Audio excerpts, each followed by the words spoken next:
주여, 내 영혼이 주를 우러러 보오니 주여, 내 영혼을 기쁘게 하소서.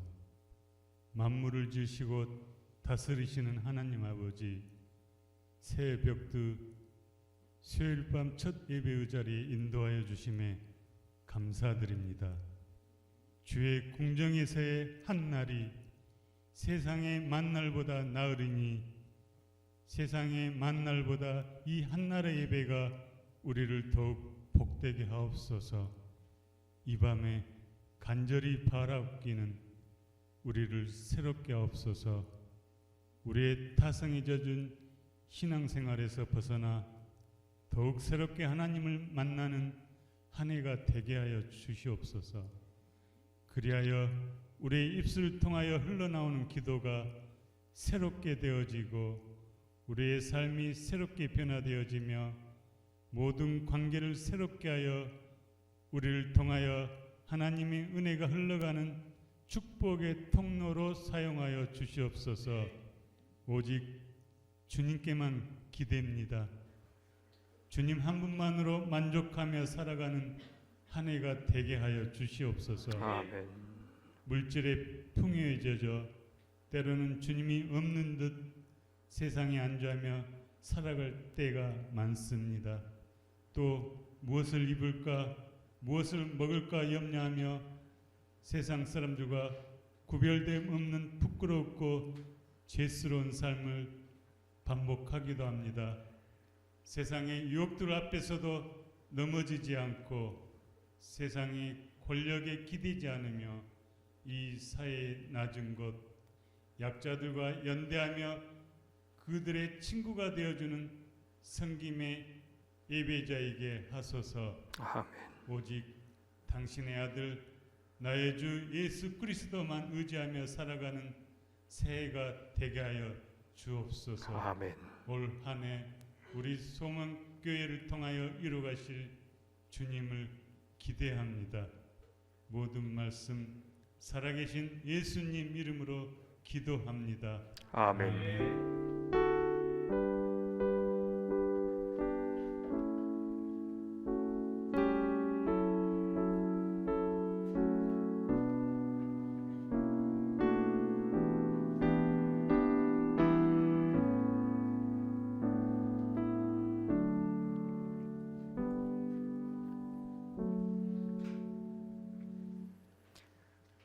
수요예배 함께 하신 소매가족 여러분 모두 반갑습니다. 우리 전우좌우 보시면서 서로 인사하실까요? 잘 오셨습니다. 반갑습니다. 환영합니다. 네, 고맙습니다. 날씨가 여전히 좀 춥죠? 네, 근처에 주차는 좀 잘 하셨는지 모르겠습니다. 예, 오늘부터 본격적으로 저희가 수요예배를 공예배로 또 같이 드리게 됐습니다. 많이 오셔서 감사합니다. 오늘 말씀은 민수기 5장 1절부터 4절까지 말씀입니다. 우리 같이 한번 볼까요? 민수기 5장 1절에서 4절 우리 한 목소리로 천천히 같이 봉독하죠. 시작. 여호와께서 모세에게 말씀하여 이르시되 이스라엘 자손에게 명령하여 모든 나병 환자와 유출 중이 있는 자와 죽음으로 부정하게 된 자를 다 진영 밖으로 내보내되 남녀를 막론하고 다 진영 밖으로 내보내어 그들이 진영을 더럽히게 하지 말라. 내가 그 진영 가운데 거하느니라 하심에 이스라엘 자손이 그같이 행하여 그들을 진영 밖으로 내보냈으니 곧 여호와께서 모세에게 이르신 대로 이스라엘 자손이 행하였더라. 아멘. 오늘은 저희가 민수기서의 전체적인 좀 흐름을 좀 살펴보려고 합니다. 앞으로 저희들은 이 수요 예배 때는 좀 아침에 매일 성경 묵상하시는 것 있죠. 이것에 이제 지난 수요일 이후부터 이제 오늘 말씀까지 혹은 오늘 말씀 전후로까지 쭉 이렇게 정리해주면서 그 중에서 한 본문을 좀 택하여서 집중적으로 설교하는 방식을 취하려고 합니다. 그렇게 이제 하게 된 배경이 여러 가지 있는데 그 중에서 말씀을 사실 우리가 기억하는 것이 쉽지 않다는 것을 많이 느꼈습니다. 그러니까 너무 많은 말씀을 들으면 다 소화하지 못한 채로 그냥 느낌만 있고 그냥 지나가 버리는데 주셨던 말씀 또 내가 머물렀던 말씀을 또 여기 설교자는 어떻게 다르게 또 풀이해 나갈까, 어떤 적용이 있을까 살펴보면서 조금 더 깊어지는 것이 훨씬 좋겠다 하는 생각이 들었습니다. 그래서 그렇게 하는 것 양해해 주시면 좋겠습니다. 민수기, 창세기, 출애굽기, 레위기 다음에 나오는 책이 민수기입니다. 모세 오경 가운데 들어있는 책인데요. 모세 오경에서 가장 이제 중요한 주제가 우선 창조입니다. 창조. 하나님께서 세상을 창조하시고 그 창조의 의도와 목적을 따라서 역사를 진행해 나아가시는 이제 그것을 다루고 있는 것이 모세 오경입니다. 그런데 그 창조의 목적을 이루시는 하나님의 방법이 뭐냐? 그것을 언약이라고 이야기합니다. 언약은 두 언약 당사자가 약속을 한다는 뜻이죠. 하나님께서 세상에 사람을 창조해 두시고는 자, 네가 자유의지를 줬으니까 네가 하고 싶은 대로 마음대로 잘 한번 살아봐라 그렇게 하시는 것이 아니고 어떻게 사는 것이 잘 사는 것인지를 말씀해 주셨습니다. 그리고 내가 창조주로서, 내가 아버지로서, 혹은 내가 신랑으로서, 내가 목자로서 너희들이 어떻게 하면 잘 살 수 있는지를 가르쳐주고 인도해주고 보호해주고 너희의 필요한 것들을 내가 공급해주겠다 이렇게 약속하셨습니다.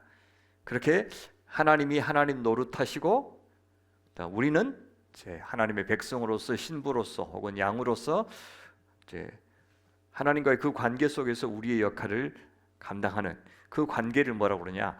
언약이라고 이야기합니다. 그래서 언약에서 중요한 것은 하나님이십니다.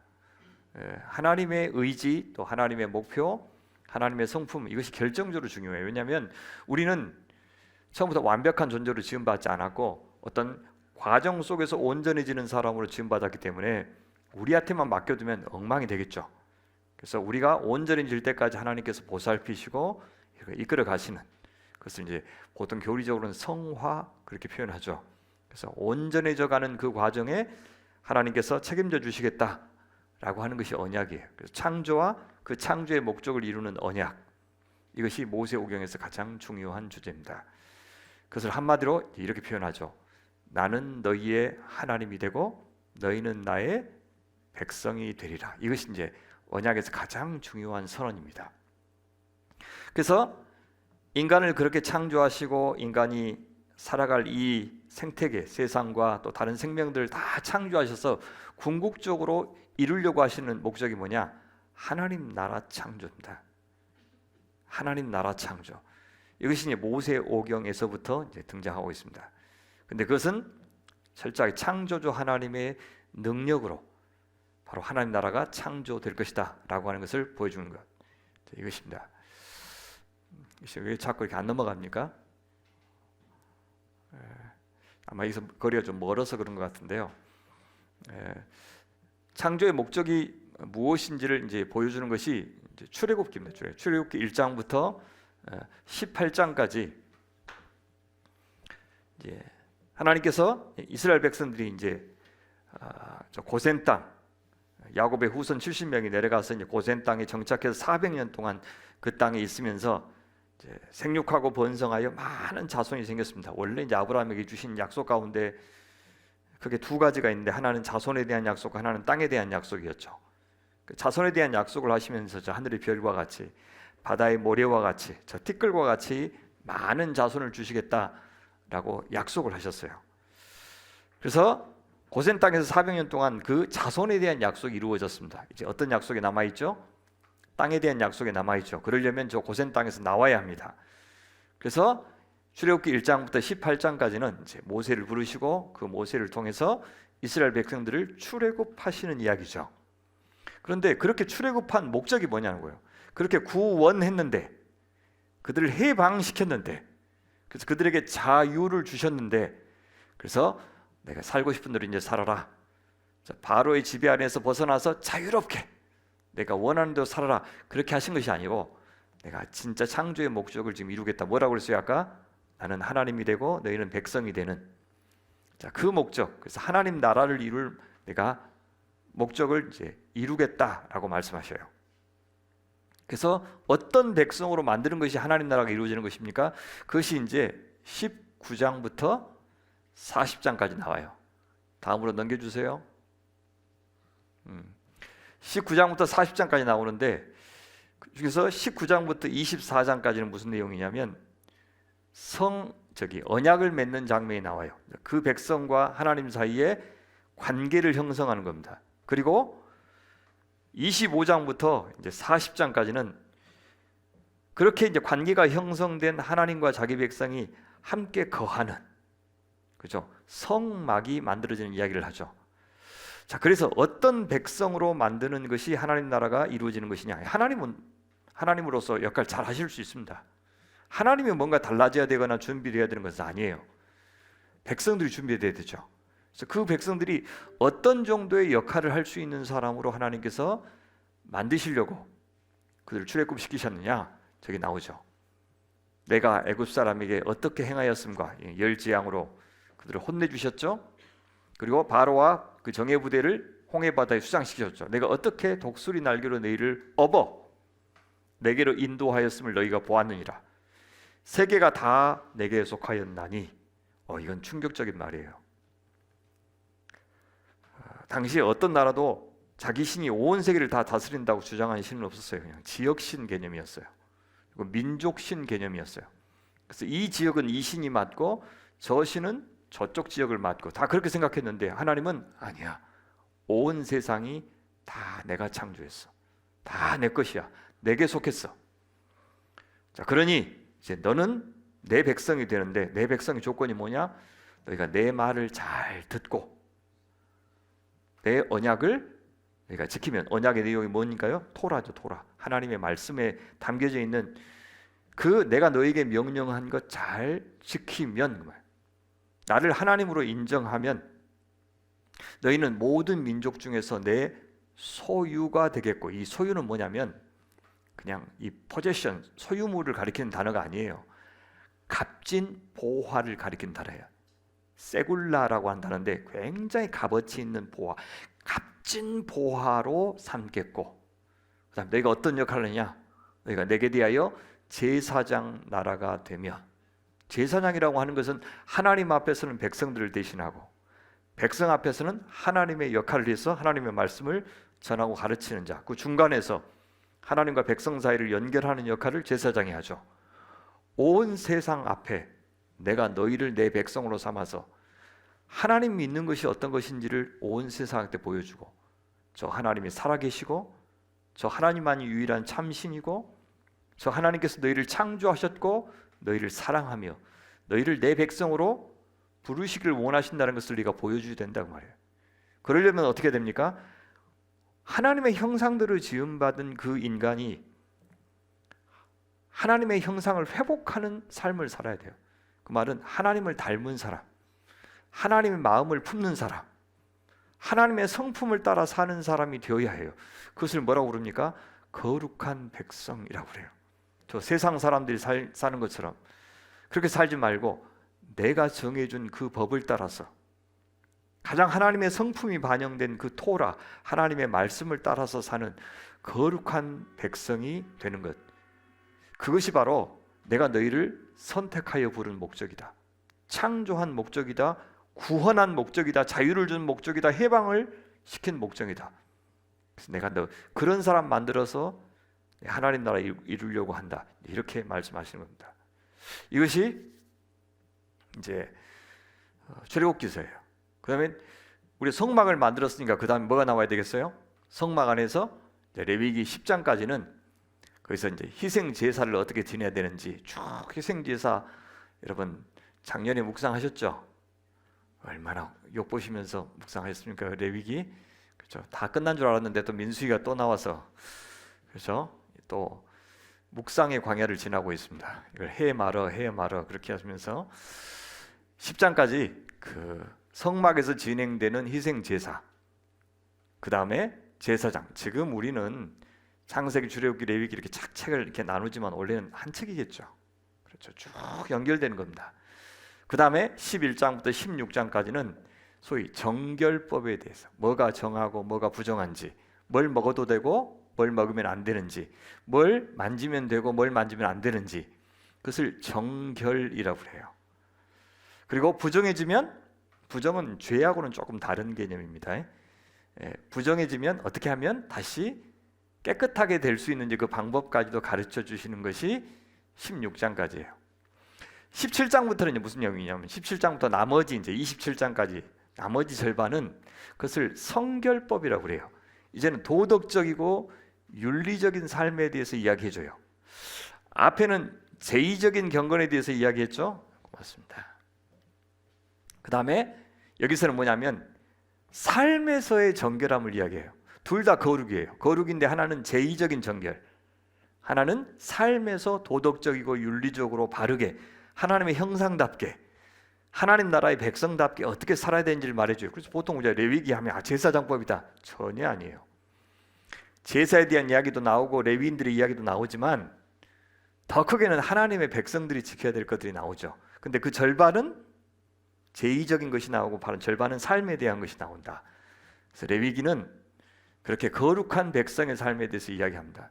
그래서 아직 안 끝났어요. 여전히 시내산에 있어요. 저기 19장부터 시작해서 계속 시내산에서 하는 이야기입니다. 그래서 민수기가 나오죠. 민수기는 인구조사가 2번 나옵니다. 1장부터 4장의 인구조사가 나오고 저 뒤에 26장의 인구조사가 나와요. 앞에 인구조사의 목적은 보겠지만 광야에서 이제 주변 나라들과 막 전쟁해야 되죠. 20세 이상의 장정들 수를 세는 겁니다. 26장은 모압 평지에 딱 도착해서 이제 요단강만 건너면 가나안 땅이에요. 그래서 저 가나안 땅에 살기 전에 하나님께서 어떻게 자기 백성을 여기까지 인도했느냐. 그래서 인구조사를 한 번 더 합니다. 자, 그렇게 있는데 인구조사가 끝난 다음에 5장부터 오늘 보면 5장부터 보면 다시 정결에 대한 이야기가 나와요. 한번 강조하는 것이죠. 앞에 레위기에서 정결법을 이야기했는데 한 번 더 정결에 대한 이야기를 쭉 합니다. 그리고 나서 이제 유월절을 지키고 그다음에 이제 행군할 준비를 합니다. 그리고 이제 11장부터 20장까지 쭉 이제 광야를 지나게 됩니다. 그런데 가데스 바네아에서 13장, 14장 보시면 가데스 바네아에서 정탐한 다음에 안 가겠다 그러니까 주님께서 그래 그럼 가지 마. 그래서 40일 동안 정탐을 했는데 하루를 1년 잡아서 내가 40년 동안 그런 광야에서 지내라. 그렇게 해서 광야 여정이 시작됩니다. 광야에서 얼마나 불평하고 하나님 앞에 원망하고 불순종하고 했는지 몰라요. 그런데도 하나님께서는 그들에게 다시 기회를 주시고 하는 내용이 쭉 나와요.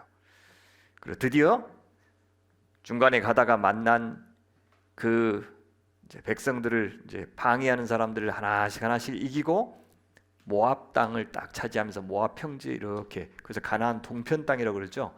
가나안 동편 땅을 이렇게 차지하고 거기에 딱 서서 인구조사하고 끝나는 장면이 나와요.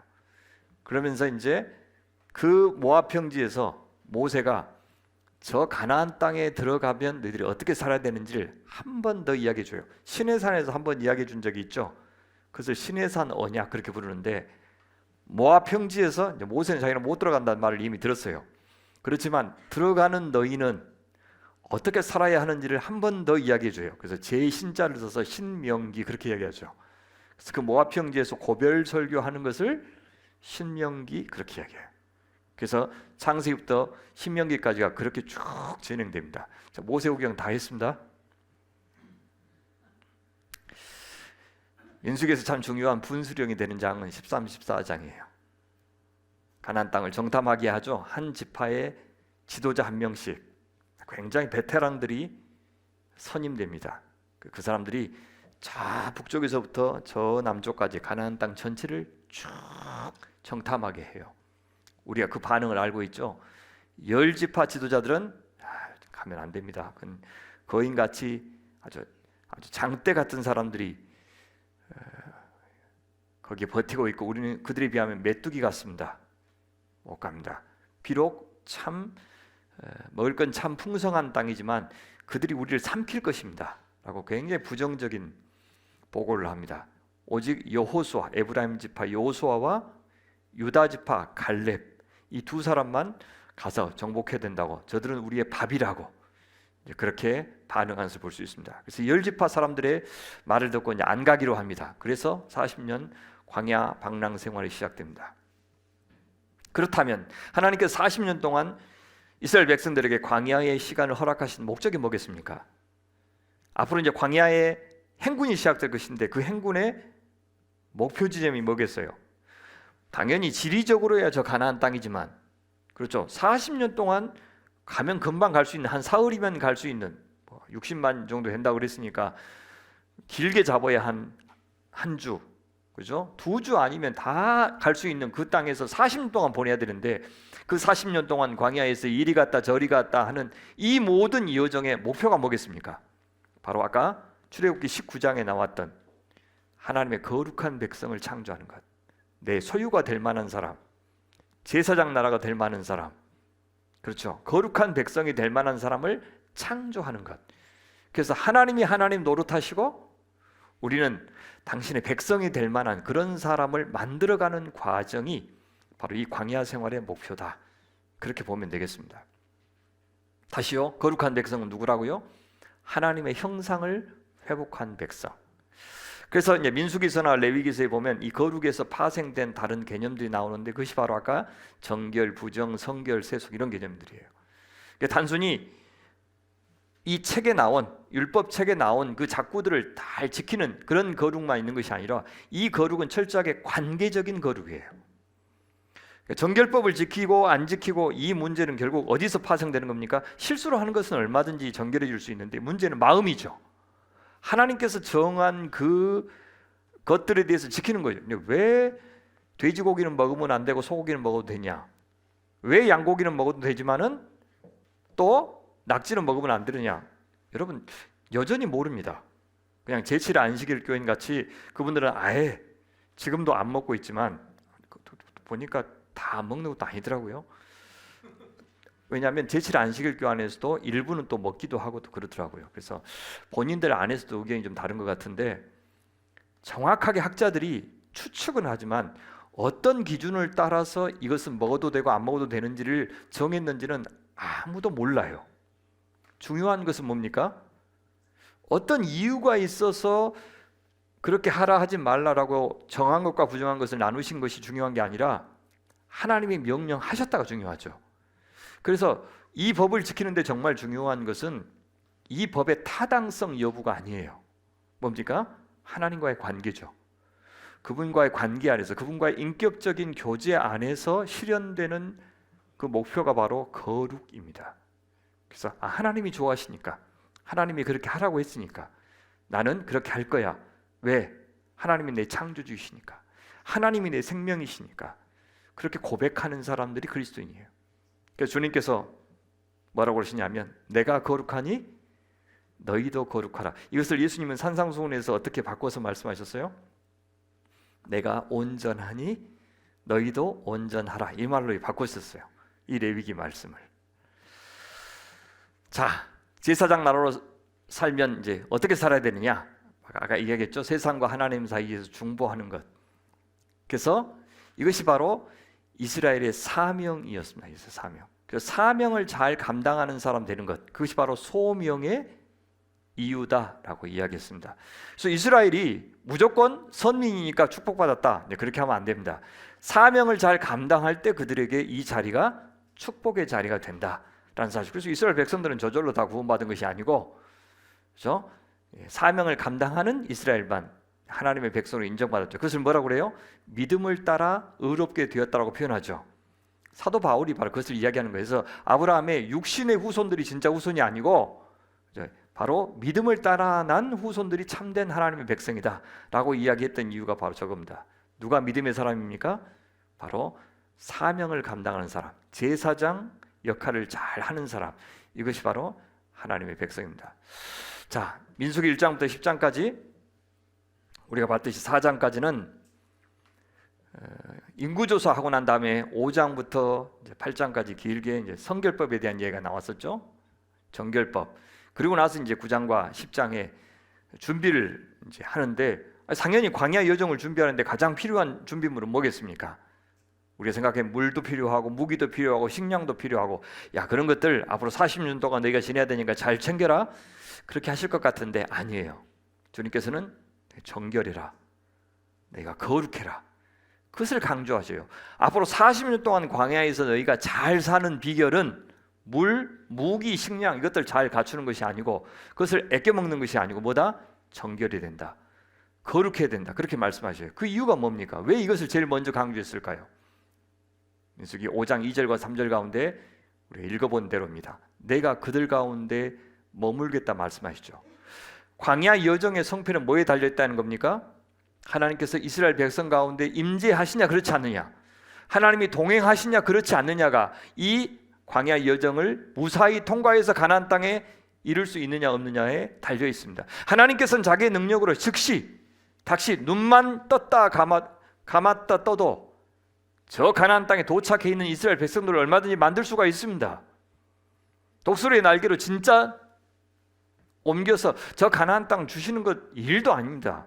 근데 왜 40년 동안이나 40일 동안 겨우 정탐해서 좀 불순종에 반응했다고 무려 40년 동안이나 광야에 있게 하시는 뜻은 어디에 있겠습니까?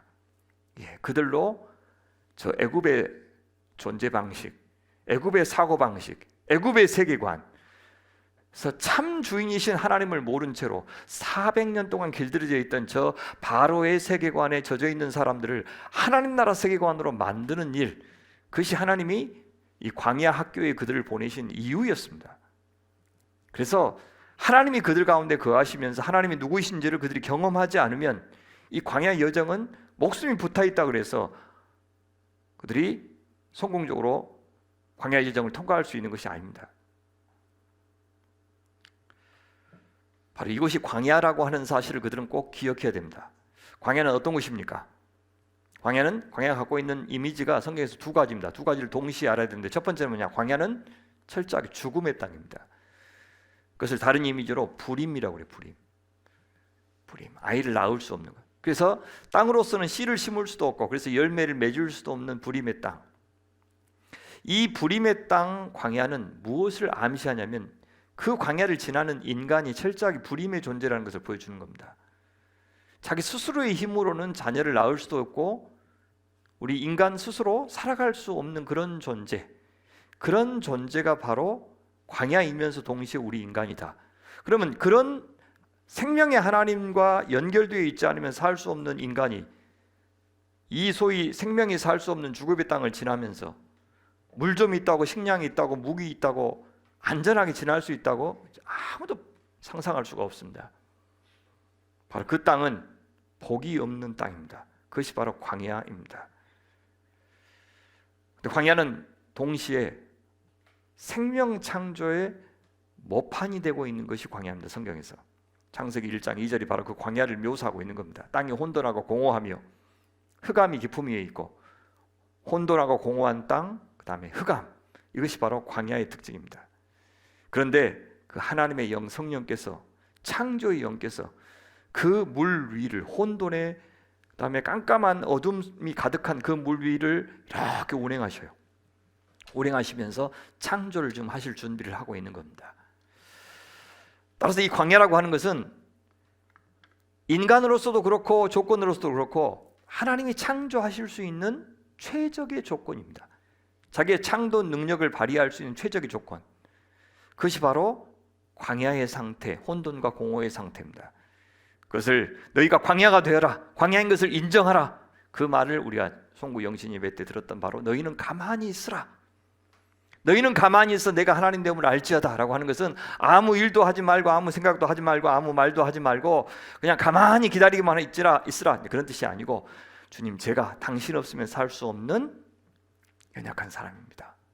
주님께서 저를 오늘 또 먹여주시고 입혀주시고 보호해주시고 호흡을 주시고 물을 주시고 여러 가지 외부의 어려움으로부터 나를 보호해주시고 내 앞길을 인도해주시고 갈 길을 미리 준비시켜 주시는 그 창조주가 되셔야, 아버지가 되셔야, 하나님이 되셔야 내가 살 수 있습니다 라고 하는 것을 고백하는 것이 너희는 가만히 있어 라는 말의 뜻입니다. 광야입니다. 주님, 내가 사는 이 조건들이 아무리 돈이 많아도 이거 다 광야입니다. 일순간에 이 돌과 같이 만드실 수 있는 하나님이십니다. 그렇게 이야기합니다. 이스라엘이 40년 동안 이 죽음의 땅 광야에서 생존하고 새롭게 창조되는데 가장 필요한 것이 무엇입니까? 바로 하나님의 임재, 바로 하나님의 동행, 바로 이것입니다. 그래서 이 임재와 동행의 조건이 뭐라고요? 성결과 정결입니다. 거룩입니다. 그래서 5장부터 8장에 광야를 통과하는 첫 번째 준비, 이것을 바로 거룩이라고 말씀하신 겁니다. 이 하나님의 백성의 거룩의 방법은 뭐냐? 아까 하나님의 형상을 회복하는 것이라고 그랬죠. 그 길은 당연히 우리를 말씀으로 창조하셨으니까 말씀으로 새로워져야 되겠죠. 그래서 하나님의 말씀인 토라에 순종할 때, 창조주 하나님께 대해서 절대적인 믿음을 가질 때 우리는 다시 그 말씀으로 창조되어 가는 것입니다. 오늘 여러분들이 오늘 하루 종일 열심히 일하시고, 저도 이제 마감하느라고 하루 종일 지금 온고하고 씨름하다가 눈이 거의 감긴 상태로, 그래도 우리 성도님들 오시니까 가서 만나야지 하고 여기까지 왔는데 뭐 하려고요? 하나님의 말씀으로 창조되려고. 많이 망가지고 세상으로 향하고 여전히 주님을 잘 모르는 우리가 말씀으로 다시 새로워지고 창조되려고 바로 여기까지 나온 것입니다. 구체적으로요, 우리를 새롭게 하시는 하나님의 방법을 뭐라 그러냐면 속죄의 제사가 쭉 나와요. 속죄 제사도.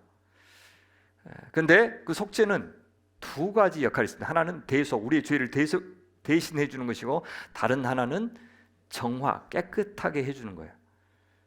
우리가 이미 지은 죄에 대해서 대속해주고, 그다음에 우리 부정해진 우리를 깨끗하게 만들어주고. 그럼 구원은 뭐라는 것을 보여줍니까? 첫 번째는 죄를 용서받고 깨끗해지는 것, 맞죠? 그래서 뭐냐? 구원은 이 땅에서 그냥 벗어나서 천국 어딘가로 이동하는 것이 아니고, 죄를 용서받고 깨끗해진 다음에 뭐 하게 하려고? 거룩하신 하나님과 이 땅에서 동행하면서 제사장 나로로서, 거룩한 백성으로서, 하나님의 소유된 백성으로서 살도록 하기 위해서 구원하셨다라고 하는 것을 우리에게 보여주는 겁니다. 근데 이스라엘이 아까 상태가 어떤 상태라고 그랬어요? 400년 동안 바로의 지배 아래 있었으니까 얼마나 몸은 나와 있지만 여전히 마음은, 세계관은 노예 근성에 젖어서 어떻게 하면 저 애굽으로 다시 돌아갈까 맨날 그 생각을 하죠. 그래서 실제 이제 광야 여정을 신나게 시작을 했는데 11장에 가면 10장 끝에 보면 사흘째 되는 날이라고 나와요. 불과 사흘밖에 안 지났는데 그들이 백성이 악한 말로 원망하며 여호와께서 들으시고 진노하셨다는데 무슨 이유로 원망했는지는 안 나와요. 근데 겨우 사흘 걸었을 뿐인데 원망하기 시작했어요. 앞으로 40년간 걸어야 되는데 하나님께서 그들 진영에요 불을 보내셔요. 그래서 진영 맨 마지막 끝을 사르게 하셨다는 것은 학자들에 따라서 그래서 희생자가 나왔을 것이다, 나오지 않았을 것이다, 그는 좀 갈려요. 어쨌든 진영 끝을 살랐다고 하는 것은 그들이 살고 있는 그 천막 있죠, 천막을 불태웠다는 뜻이에요. 모세가 중보기도 하자 불이 꺼졌다라고 이야기해요. 바로 이것이 이스라엘의 현 주소였어요. 자기들이 선택한 광야 삶이었죠. 우리 안 가겠습니다, 저 가나안 땅 안 들어가겠습니다 했는데 광야 겨우 사흘 만에 불평하는 그들, 뭐 출애굽한 직후에도 마찬가지였죠. 실제 민수기에는요 7번의 불평 불만의 사건이 나타나요. 쭉 보시면 7번이나 나옵니다. 이스라엘이 광야에서 왜 실패했죠? 왜 수많은 사람들이 그렇게 7번이나 불평하면서 하나님을 의지하지 않았죠? 우선은 그들은 하나님의 은혜를 잊었기 때문입니다. 그 출애굽 사건이 얼마나 위대한 사건인지 몰랐어요. 그들 중 섞여 사는 다른 인종들이, 그러니까 이 이스라엘 백성들이, 야곱의 후손들이 구원받는 것을 보면서 같이 애굽에서 종살이하고 있었던 다른 족속들이 이제 참여한 것이죠. 근데 그들은 이스라엘 백성들과 같기도 하고 다르기도 해요. 어쨌든 이스라엘 백성들이 많이 망가지긴 했지만 그래도 여호와께 대한 언약을 계속 기억하고 있었던 사람들이죠. 근데 아예 그것을 모르는 사람들도 있었습니다. 그래서 그들이 탐욕을 품으며 이스라엘 자손도 다시 울며 이르되 누가 우리에게 고기를 주어 먹게 하랴. 그러면서 애굽에 있을 때를 그들이 막 못 살겠다고 울부짖으니까 하나님께서 그 소리를 듣고 구원하셨는데 이제 나와 보니까 그 애굽이 너무나도 살기 좋았던 곳이었다는 사실로 그들이 이 왜곡해서 기억하고 있어요. 애굽에 있을 때는 값없이 생선과 오이와 참외와 부추와 파와 마늘들을 먹은 것이 생각나거든요. 근데 공짜로 먹었습니까? 중노동을 했죠. 사람 취급 못 받으면서 그들이 그것을 먹었던 것을 금방 까먹고 좋은 것만 생각나는 거죠. 이제 우리의 기력이 다하여 이 만나 외에는 보이는 것이 아무것도 없도다. 만나만 먹고 살게 하시는구나 라고 이야기하죠. 바로 그 출애굽의 엄청난 구원의 의미를 몰랐고 그 은혜를 망각했어요. 그래서 하나님께서 주신 그 자유를 스스로 반납하겠다고 나선 겁니다. 두 번째, 그 결과 그들은 하나님을 불신했어요. 그리고 하나님께서 주신 말씀을 하나님의 말씀답게 그 권위를 인정하지 않고 불순종했습니다. 하나님의 뜻이 뭔지 몰라서 실수한 것이 아니고 알고도 하나님의 권위를 인정하지 않고 그들이 경험했던 그 하나님에 대한 놀라운 일들을 망각한 결과 하나님이 만만한 존재가 되었습니다. 그래서 이 광야에서는 속수무책인 신으로 오해했던 거예요. 그래, 애굽에서는 하나님이 대단한 분이었다는 건 내가 인정해. 근데 온 세계의 신이라고? 아니야. 이 광야에서 보니까 자기 백성에게 고생시키는 걸 보니까 광야에서만은 하나님은 힘을 못 쓰시는 분인 것 같아. 우리도 그런 게 있지 않아요? 신앙생활하면서 이 교회 안에서는 하나님께서 능력을 많이 행하시는데 우리의 삶의 일상 가운데서는 그렇게까지 힘이 센 하나님이 아니신 것처럼 우리가 오해하기도 합니다. 그렇게 대접하기도 하고. 이스라엘 백성들이 그랬어요. 광야에서 우리에게 이렇게 고생시키시고 먹을 것을 제때 공급하지 못하시고, 아니 이런 일이 뻔히 있을 것을 우리도 내다봤는데 하나님은 이런 것도 예측하지 않고 그냥 속수무책으로 우리를 광야에 몰아넣으시는 이 대책도 없는 그런 하나님을 어떻게 믿을 수 있단 말인가? 차라리 예측 가능한 내일이 열리는, 내가 아무리 죽을 고생을 해도 하루 세 끼는 꼬박꼬박 나오는 저 애굽으로 돌아가겠다. 자유 필요 없다. 나는 세 끼 잘 먹는 것이 중요하다. 그렇게 주장한 것이 바로 이스라엘이었어요. 어쩌면 우리도요, 믿음으로 한 걸음 한 걸음 걸어가면서 하나님의 거룩한 백성으로 제사장, 그다음에 왕 같은 그런 존재들로 온전해지는 그 꿈보다 내일 걱정 없이 그냥 하루 세 끼 먹는 그런 무탈한 삶이 있었으면 좋겠다, 그런 생각이 혹시 더 클 수도 있습니다. 그러면 사실 모험을 걸지 않죠. 하나님 앞에 우리를 맡기거나 또 기대감을 가지고 어떤 내일이 열릴까? 고생이 있을 수도 있고 실패가 있을 수도 있고 상실이 있을 수도 있지만 하나님께서 그 과정 속에서 나를, 우리 가족을 얼마나 멋진 사람으로 만들어 가실까? 우리 공동체를 어떻게 빚어 가실까? 그런 기대가 없이 눈에 보이는 삶의 조건들이 변화되고 내가 누리기에 좋은 조건으로 변화되는 것만 기대하는 그런 인생에게는 항상 안정감 이외에 다른 어떤 우상도 없습니다. 그들은 하나님의 뜻을 몰라서 불순종한 것이 아니라 알면서도 그 하나님이 믿어지지 않아서 의도적으로 불순종했던 겁니다. 그럼 발람도 마찬가지예요. 저주하러 가지 마라 라고 한 말을 주님께서 3번이나 하셨는데도 그는 그 말을 듣고도 갔던 사람입니다. 그래서 그들의 죄악이 뭘로 표현됐습니까? 불평, 불만, 원망으로 표현됐습니다. 그것은 자기가 하나님보다 더 똑똑하다고 하는 것을 의미하는 거예요. 내 인생은 내가 계획한 대로, 내가 바라는 대로 되어야지, 그렇게 되지 않으면 뭔가 잘못이다, 그건 하나님도 잘못하고 계시는 것이다 라고 하는 생각에서 불평, 불만, 원망이 나오는 겁니다. 작년 한 해 돌아보시면 우리 뜻대로 된 것이 얼마나 있습니까? 우리가 계획한 대로 진행된 것이 얼마나 됩니까? 우리와 함께 있는 사람들이 내가 기대한 바대로, 아니 내가 공들인 대로, 내가 마음 준 대로 움직였습니까? 그렇게 나에게 상대했습니까? 아니, 저도 상처를 참 많이 받았어요. 제가 부족하니 그것이 상처라고 느껴지겠죠. 그렇죠. 그런데 사랑하면서 어떻게 기대를 안 합니까?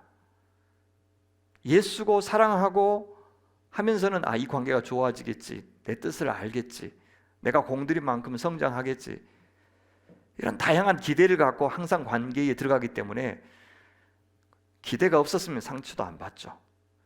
공부 안 한 사람이 시험 성적 안 좋다고 속상해 그러겠어요? 아니죠. 공부 너무 열심히 하고 그래서 좋은 결과를 기대한 사람이 잘 안 되면 더 속상한 겁니다. 또 마찬가지, 사랑할수록 속상한 마음이 있어요. 할 때 우리 뜻대로 움직여주지 않았던, 열리지 않았던 2022년이었을 겁니다. 근데 2023년도 다르지 않을 것이라고 봐요. 다만 우리가 어떻게 반응하느냐는 이제 우리 몫입니다. 거기에 대해서 있을 수 없는 일이야.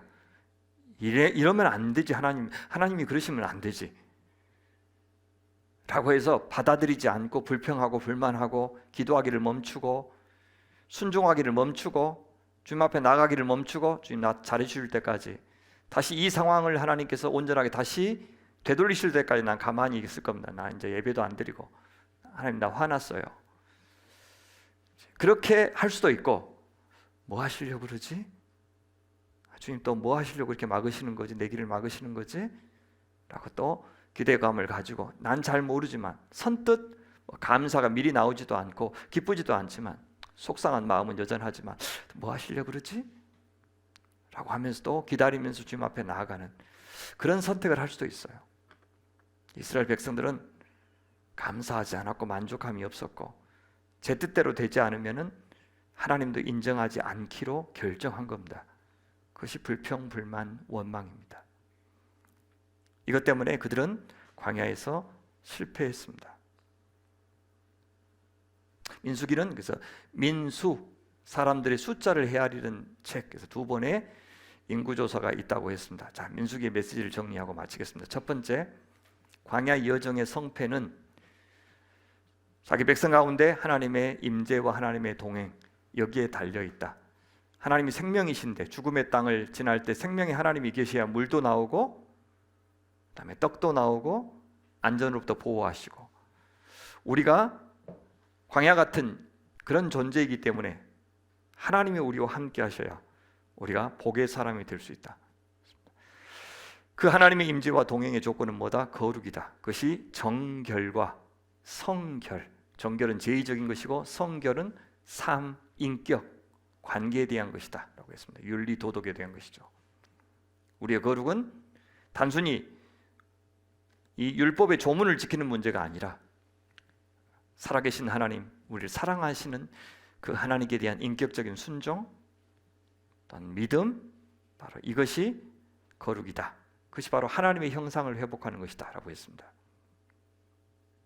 믿음은 하나님이 우리를 위해서 해주신 것에 대해서 기억하는 것이고 거기에 대해 감사하는 것이죠. 이스라엘 백성들이 이것이 없었기 때문에 그들은 원망과 불평과 불만이 있었을 것입니다. 그래서 가장 중요한 것은 뭐냐? 믿음 없고 부족한 우리를 향한 하나님의 선택과 용서와 은혜다. 언약은 우리의 역할이 중요하지만 언약을 맺자고 먼저 제안하시고 우리를 창조하시고 계획을 갖고 계시고 그 창조의 목적을 향해서 지치지 않는 열정으로 우리를 끌고 가시는 그 하나님의 선택하심, 용서하심, 다시 기회를 주심, 또 은혜를 베풀어 주시는 바로 이 하나님 앞에 달려있기 때문에 하나님을 온전하게 인식하고 그 하나님의 말씀이 주는 자유함을 향유하는 백성이 되는 것, 이것이 광야 여정, 광야 학교의 목표다라고 민수기는 우리에게 말해주는 것입니다. 사랑하는 성도 여러분, 우리 올 한 해 특별히 우리 인생 자체가 고해 혹은 광야 길이지만 올 한 해 우리 앞에 또 어려운 시절들이 쭉 열린다고 하지만 우리 어떤 어려움들이 닥칠까 그런 것 의식하지 말고 묵묵히 오늘은 내가 어떻게 하나님 안에 거하지? 어떻게 하나님과 동행하지? 이렇게 물으면서 하루하루 가다 보면 연말이 와 있지 않을까. 그리고 쭉 돌아보았을 때 하나님께서 창조하신 것들이 보일 것이고 무엇보다 주님께서 빚으신 복의 사람, 내 자신의 모습이 보이지 않을까 그렇게 생각해요. 그래서 이 광야 여정 우리 귀한 공동체 보내주셨으니 또 하나님의 말씀 우리에게 주셨으니 또 성령 하나님 우리 안에 역사하고 계시니 우리 그걸 믿고 우리 힘차게 광야 여정 잘 걸어갔으면 좋겠습니다.